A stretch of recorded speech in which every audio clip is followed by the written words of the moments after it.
It all started after the Big Bang. Lurking around in the empty space was an infinite number of galaxies and solar systems, and hidden in one of those solar systems is our beautiful planet.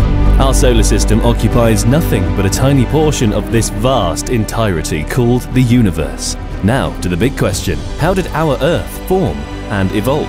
Could there be another similar Earth that formed or evolved like ours in other systems? Join me in this video as we ride through the full history of the Earth in less than 10 minutes. As our solar system formed about 4.56 billion years ago, everything within it, the Sun and orbiting planets, were formed at the same time. Temperatures were exceedingly high close to the center, but farther from the Sun, the temperatures were lower, which facilitated the condensation of lighter gaseous molecules such as methane, ammonia, carbon dioxide, and water. As a result of this temperature difference, the four innermost planets of the solar system became rocky, while the outer four planets became gas giants.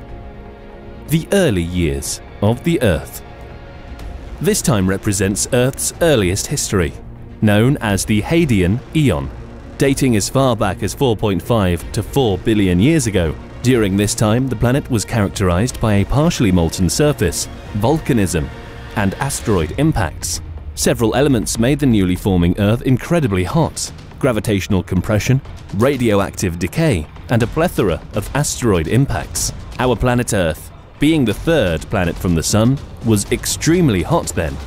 In actual fact, most of this initial heat still exists inside the Earth in some regions. On the other hand, geologists have dated minerals to 4.4 billion years ago, with evidence that liquid water was also present then. There is even evidence that life existed more than 4 billion years ago. However, the most reliable record for early life, the microfossil record, started 3.5 billion years ago. As the outer part of the Earth slowly cooled from its molten state, minerals started to crystallize and settle, resulting in the creation of the crust, mantle, and core. There's one more thing we are almost forgetting: the Earth's moon. Several distinctive properties of Earth's moon have led researchers to develop a hypothesis about its formation. The Earth and moon are inherently connected, which means that while the moon rotates, one side always faces the Earth and the other side is not visible. Furthermore, and perhaps most importantly, the chemical compositions of the Earth and Moon are virtually identical in terms of isotope ratios and volatile content. Thanks to the Apollo missions that brought back rocks from the Moon, scientists were able to conduct precise comparisons between Moon and Earth rocks.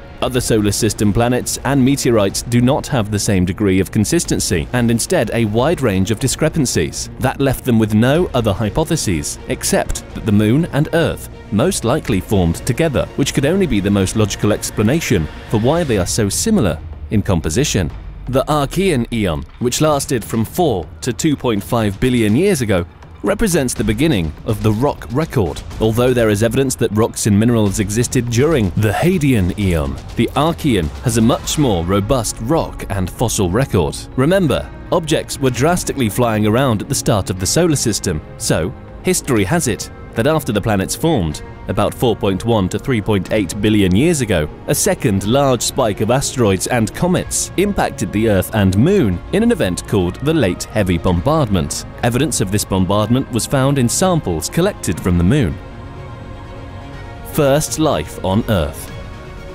It was presumed that the first spark of life most likely started in the late Hadean or early Archean eons. The earliest evidence of life were microbial mats, chemical signatures, and microscopic filaments. Geologists found carbon in 4.1 billion-year-old zircon grains, which entails a chemical signature suggesting an organic origin. Other evidence of early life is a 3.8 to 4.3 billion-year-old microscopic filaments from a hydrothermal vent deposit in Quebec, Canada. While the evidence from chemical and microscopic filaments is not as strong as that from fossils, there is fossil evidence for life dating back to 3.5 billion years ago.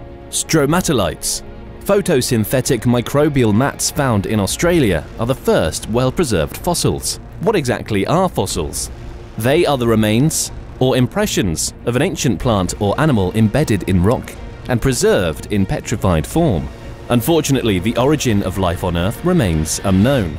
A hypothesis claims life was transported to Earth by comets or other celestial objects. Another theory proposed that the life evolved from the chemical environment of the Earth's early atmosphere and oceans, which was quite different from what we have today.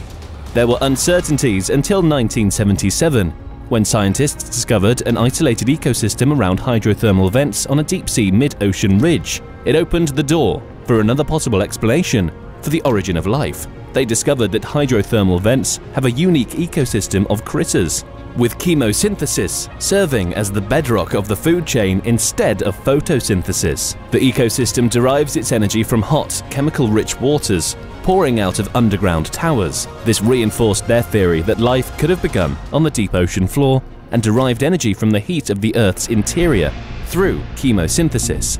Scientists have since expanded the search for life to more unconventional places, like Jupiter's icy moon, Europa.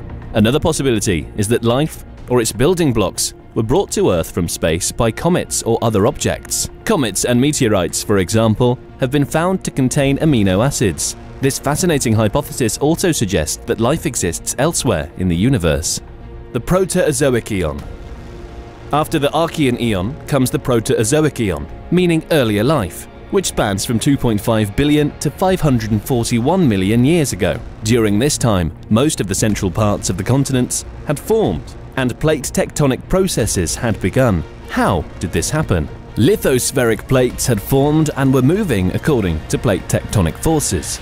As the moving plates collided, the ocean basins closed to form a supercontinent called Rodinia. The supercontinent formed about 1 billion years ago and broke up about 750 to 600 million years ago, at the end of the Proterozoic.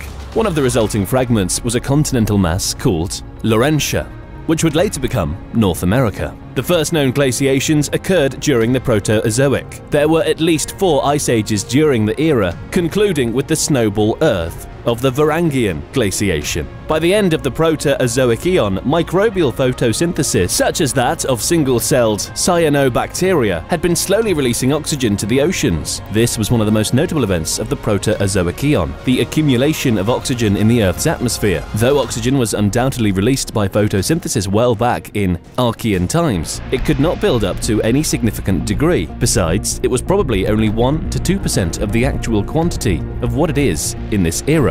Apparently, the transition between this eon and the next was the period when the first fossils of animals known as trilobites appeared, according to researchers, though these were simple, single-celled animals. The Paleozoic Eon. Geologically, the Phanerozoic Eon starts shortly after the breakup of a supercontinent called Rodinia into small continents, which was also the end of a global ice age. Snowball Earth. At the beginning of the era, life was limited to tiny, somewhat cryptic creatures like bacteria, algae, and sponges. Just a little while later, many body creatures appeared nearly simultaneously at the start of the era, a phenomenon known as the Cambrian explosion. A few million years later, great forests of primitive plants began to flourish, forming the great coal beds of Europe and eastern North America. The first large, sophisticated reptiles and the first modern plants, conifers, had developed at this time. That should have been about 350 million years ago. Many million years later, the first dinosaurs evolved from lizards, known as the Age of the Dinosaurs. It also saw the development of early birds and mammals, and, later, flowering plants, angiosperms. But an unfortunate incident happened 150 million years later, the Great Extinction. 65 million years ago, the dinosaurs went extinct. The dinosaurs, and many other species with them, were wiped out by the after effects of a devastating meteorite impact. The impact set off chains of earthquakes, tsunamis, and volcanic eruptions, which threw lots of dust and acid into the atmosphere, creating an impact winter. The dust blocked out the sunlight so plants could no longer photosynthesize, and food chains collapsed. 90% of plankton species, 75% of plant species, and all the dinosaurs went extinct at this time. After the extinction of the dinosaurs, mammals evolved rapidly, filling up the void they left behind. According to scientists, modern humans evolved about 130,000 years ago. Homo sapiens evolved in Africa from earlier humans. They left Africa around 35,000 years ago and spread around the globe. Human evolution is still pretty mysterious due to gaps in the fossil record. There you have it, the summary of the most notable events in the evolution of planet Earth. from its formation to the present day.